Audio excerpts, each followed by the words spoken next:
everybody, this is Julissa. Thank you so much everyone for coming back to my channel. Thank you so much to everybody who's listening right now in the podcast. It is Monday, July 14, 2025. I wanted to come and share this story with you guys about a missing person who has been missing for a very long time. Before I continue, I want to say thank you so much to everybody who's watching this video on YouTube. Don't forget to share, like, and subscribe. And everybody who's listening right now on this podcast using Spotify, don't forget to follow me on Spotify, follow the podcast, and also rate the podcast. That really helps me as a creator. Every time somebody goes missing, it's so hard for me to understand at times because we live in the world of technology. Everything is traceable, everything can be monitored, everything can be find out, right? It doesn't take too long for you to find out something or find out where something is. When it comes, like, if you're looking for an address, you're looking for a business, when did they open, when did they close, things like this, right? Information. It's not that hard, but in this case, I understand this happened a long time ago, right? And it makes you wonder, like, how do the family deal with something like this, right?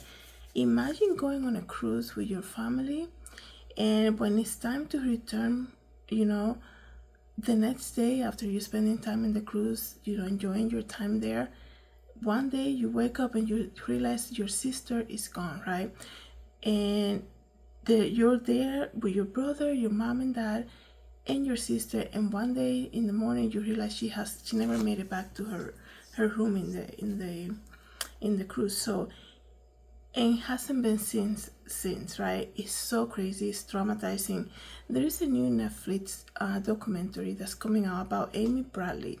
That's the person who I'm speaking about, the disappearance of Amy Bradley, who went missing. I believe it was, let me give you the exact date. She went missing, I believe it was 2010, not sure.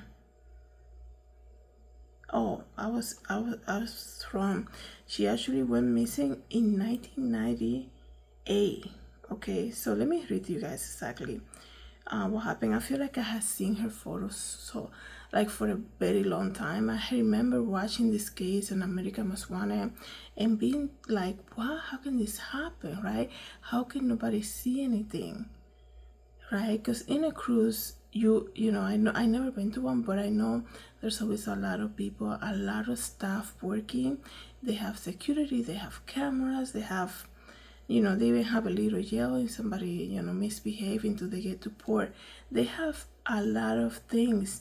And even though this happened like in the late 90s, like, it's still like, they have cameras back then. So it's just hard to believe that she hasn't, there's no information still on her. Like I said, Netflix is coming on July 16th, so 2 days from today, they're gonna release a documentary about the disappearance of Amy Bradley. Decades ago, it says here, the search for a Chesterfield woman who went missing on a cruise ship is getting renewed attention as Netflix prepared to stream a docu-series about the case next week, which is this week, I'm sorry. So I'm very happy, like, I'm looking forward to watching it. A picture can worth 1,000 words, but Bradley portrait, excuse me, I don't know why I can't pronounce today. Bradley's picture with her sister is priceless. So I'm looking at a photo of them. Let me see if I can show you that to everybody who's watching right now on YouTube. This is her. I remember seeing that photo. I remember seeing that face on America Most Wanted because that used to be like my favorite show. And I remember I would, when you look at some cases and you're like, how can this happen, right? So it says here that more than 27 years ago, Amy and her family set sail on a family cruise to the Caribbean. One night, Amy and Brad went to the pool party and ended up at the disco.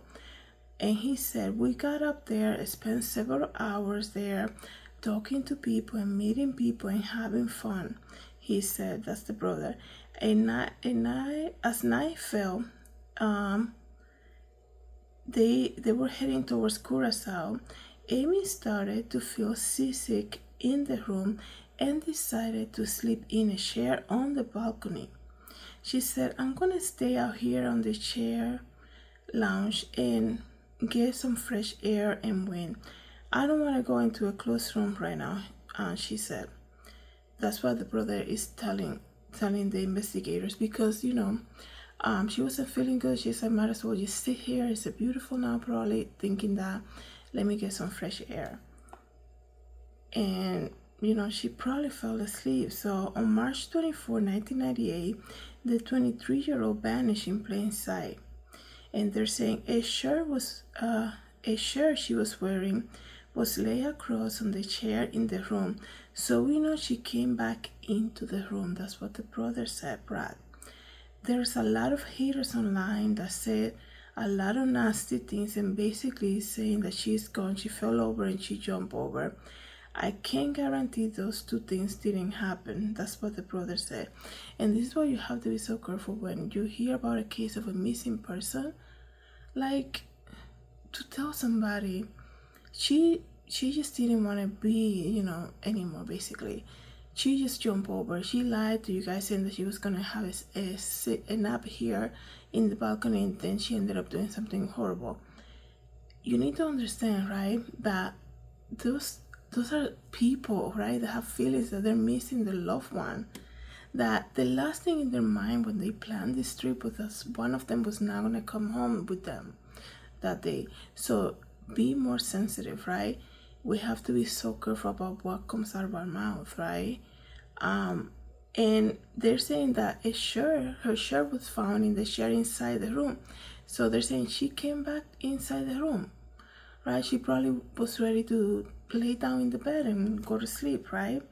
So it says here, the mystery in the middle of the ocean has lasted decades, and thousands of thieves have come in from people claiming to have seen her. A Navy man who visited a brothel in Curacao, he wasn't supposed to be there, so he didn't report it because he didn't want to get in trouble. A couple of years later, he contacted us and said that there was a girl there who said, my name is Amy Bradley, I need help. Oh my goodness, imagine that. Imagine that somebody in your family is missing. Somebody said, I saw her and she said this is her name and that she needed help, right? Imagine hearing something like that, right? You want to drop everything and run, right? And tell authorities, let's go to that island or whatever, right? These sightings have yet led to any truth. This is here. Nearly 3 decades after, Amy's family still carries the weight of not knowing what happened to her. After several years pass, you figure out that the not knowing is the only thing that allows you to continue to have hope. I really hope, just this is a side note here, I hope that everybody who has been missing for longer than 10 years, right? We want everybody who's been missing to be found. But I pray right now in the name of the Lord Jesus Christ that God expose everything that's been done in the dark, and exposing if people who've been missing, kidnapped for, let's just say, longer than 10 years, right? We want everybody out, but cases that families have been praying and crying out for years, all the way to a decade, longer than that too, that they start coming out, that the captors get caught, right? They mess up in whatever it is that they're doing, and somebody will eventually cut them up, like it happened to the missing young girls. I think it was the Ariel Castro that had them living in his home for 10 years, and one day he forgot to lock the door or something, and somebody saw them, the neighbor saw them. That's the type of thing that I'm praying for, that they get released. Everybody who's held captive right now, the families have been crying for years and years, that they get released, that they are found safe, that God puts people in their path so that they get rescued fast, Lord. That's my prayer right now. And it says here, my parents and I, this is what Brad is saying, I share this gut feeling that she's still alive. However, unrealistic, that there might not be a lot of people. We're never going to give up, he said. Imagine, the family said, we're never giving up on finding her again. If you don't take opportunities and follow leads, you're giving up on her, and we're not going to do that. That's what Brad said. The ongoing search for answers will be focused on the new documentary streaming on Netflix on July 16, like I told you guys. We're gearing up for it.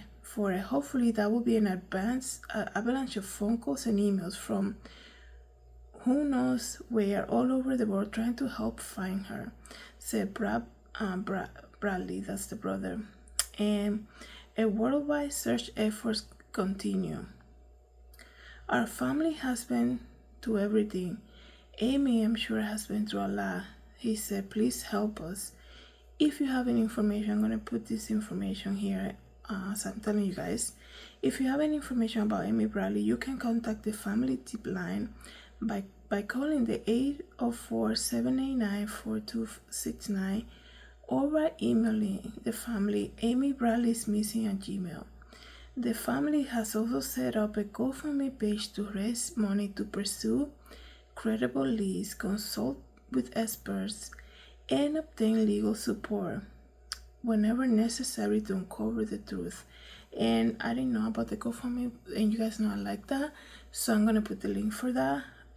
I see right now they have raised $3,000, so I will be sharing the link, you guys. Like I said, I just pray for her to be found quickly, right? So we're gonna pray for her, continue to pray. If you cannot donate to the link, help this family get her back. I mean, like I said, the last thing in their mind, guys, was that one of them was gonna go missing when they planned that trip, right, in the cruise. And it's been so long for them to get an answer, right, and to know what happened to her. Where is she, right? And all three of them, the mom, the dad, and the brother, they feel like she's alive, right? So we'll continue to pray. We'll continue to share her story. And like I said, in 2 days, right, the 16th, Netflix is gonna do the documentary. I'm gonna share the GoFundMe, guys, and you guys already know what to do with that. Thank you so much, everybody, for coming to the channel. Thank you to everybody who's listening in the podcast. Have a good day, everybody. God bless.